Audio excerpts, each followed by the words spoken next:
La rubrique environnement.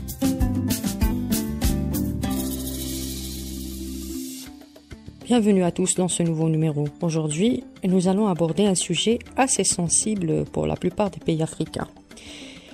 C'est la sécurité hydrique en Afrique. Au moment où la question de l'eau est fortement liée à l'équilibre social et le développement économique, l'Afrique se retrouve malheureusement confrontée à des niveaux dangereux de stress hydrique. Près de 76% de la population africaine rencontre toujours des difficultés d'accès à un approvisionnement en eau potable. En plus clair, plus d'un tiers des populations africaines vivent dans des environnements où l'eau est devenue très rare. Les régions de l'Afrique du Nord, centrale et de l'Ouest sont les plus pauvres en termes de réserves d'eau. La Libye, à titre d'exemple, dépend à 95% des eaux souterraines, à 3% de l'eau des vallées et à environ 2% de l'eau dessalée. Dans les années à venir, elle sera parmi les 15 premiers pays confrontés à une grave crise de l'eau.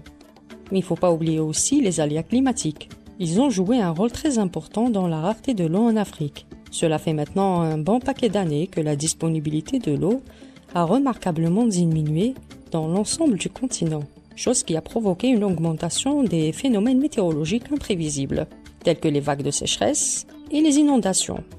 En conséquence, la qualité des eaux souterraines s'est détériorée dans de nombreuses régions, notamment en Afrique subsaharienne. Elle est justement considérée comme la région la plus touchée par le problème de l'eau. Selon une étude des Nations Unies publiée en avril 2024, plus de 250 millions de personnes en Afrique subsaharienne seront confrontées à la rareté de l'eau à l'horizon 2030, ce qui entraînera certainement le déplacement de près de 24 millions de personnes vers d'autres régions. Les conditions de vie deviendront alors de plus en plus invivables. Déjà en ce moment, la sécheresse des terres entraîne une perte de plus de 3% des revenus bruts provenant du secteur agricole. Donc toutes ces données indiquent que le problème de l'eau en Afrique est une question de vie ou de mort pour la plupart des populations dans les 4 coins du continent.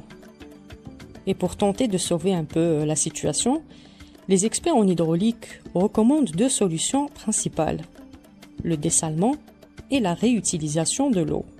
Le dessalement est particulièrement efficace pour traiter l'eau des zones côtières.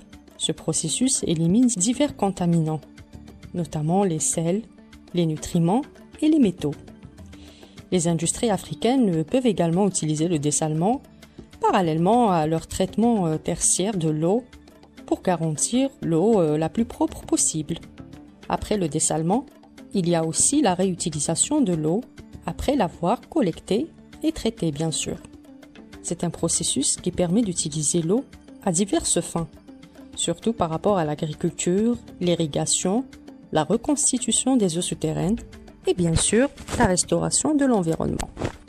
Le plus avantageux de cette solution, c'est qu'elle constitue une alternative aux approvisionnements en eau déjà existants, ce qui permet de renforcer la disponibilité, la durabilité et la résilience de l'eau en Afrique. Et c'est la fin de ce numéro. Merci de l'avoir écouté. Rendez-vous prochainement dans un autre sujet. À bientôt.